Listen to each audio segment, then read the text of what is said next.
Let's bike global news. चीन ने अपने रक्षा बजट में बढ़ोतरी की है। इसे अब पौने 300 अरब डॉलर तक पहुंचा दिया गया है, जो पिछले साल से करीब 25 अरब डॉलर ज्यादा है। चीनी प्रीमियर ली कियांग ने बीजिंग में नेशनल पीपुल्स कांग्रेस की बैठक में अपनी वर्क रिपोर्ट पेश करते हुए ये घोषणा की। ये लगातार चौथा साल है जब रक्षा खर्च बढ़ाया गया है ताकि सेना का आधुनिकीकरण तेज हो सके।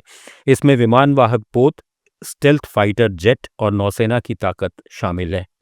हालांकि यह खर्च जीडीपी के मुकाबले अभी भी सीमित माना जाता है और अमेरिका के बाद दुनिया में दूसरे नंबर पर है, लेकिन पड़ोसी देशों जैसे भारत पर दबाव बढ़ा रहा है क्योंकि क्षेत्रीय तनाव जैसे ताइवान स्ट्रेट और साउथ चाइना सी में चुनौतियां बढ़ रही हैं।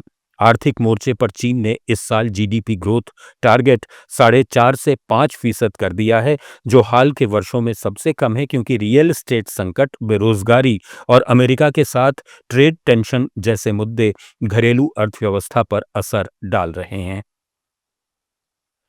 अमेरिका की बड़ी एयरलाइन यूनाइटेड एयरलाइंस ने यात्रियों के लिए नया सख्त नियम लागू किया है।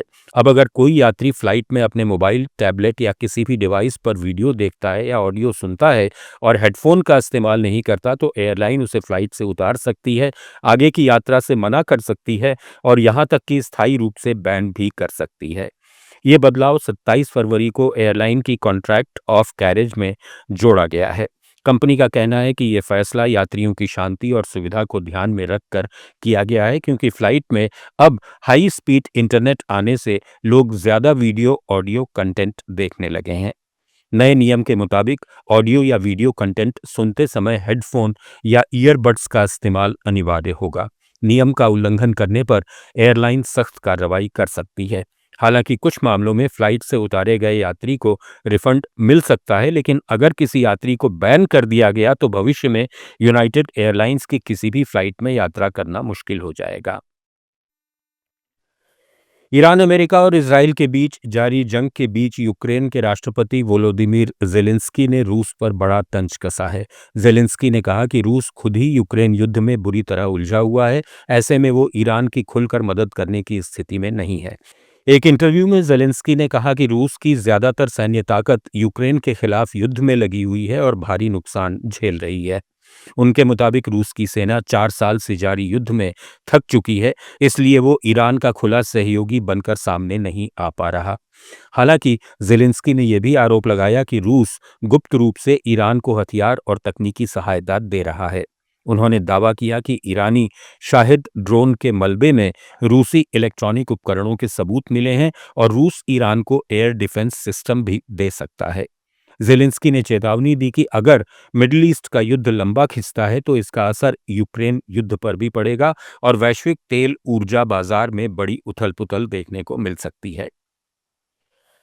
अमेरिका में ईरान पर हमले को लेकर विरोध अब संसद तक पहुंच गया है। यूनाइटेड स्टेट्स सीनेट की सशस्त्र सेवा समिति की सुनवाई के दौरान उस वक्त अफरा तफरी मच गई जब एक पूर्व अमेरिकी मरीन ने ईरान के खिलाफ सैन्य कार्रवाई का विरोध करते हुए जोरदार प्रदर्शन कर दिया।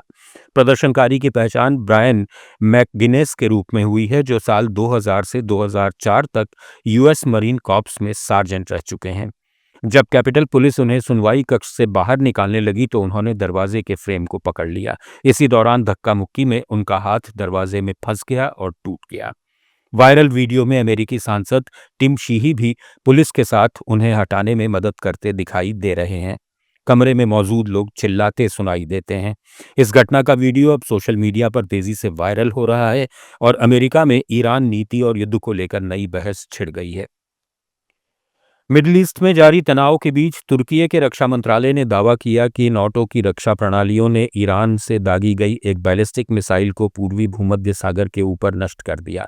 तुर्की के मुताबिक ये मिसाइल इराक और सीरिया के हवाई क्षेत्र से गुजरते हुए तुर्की की ओर बढ़ रही थी, जिसे समय रहते नाटो की एयर डिफेंस सिस्टम ने निष्क्रिय कर दिया। तुर्की ने इसे अपनी संप्रभुता के खिलाफ शत्रुतापूर्ण कार्रवाई बताते हुए कहा है कि वो किसी भी हमले का जवाब देने का अधिकार रखता है। हालांकि दूसरी ओर ईरान ने इन आरोपों को पूरी तरह खारिज कर दिया है। ग्लोबल न्यूज में फिलहाल इतना ही। जुड़े रहिए लेट्स माइक के साथ।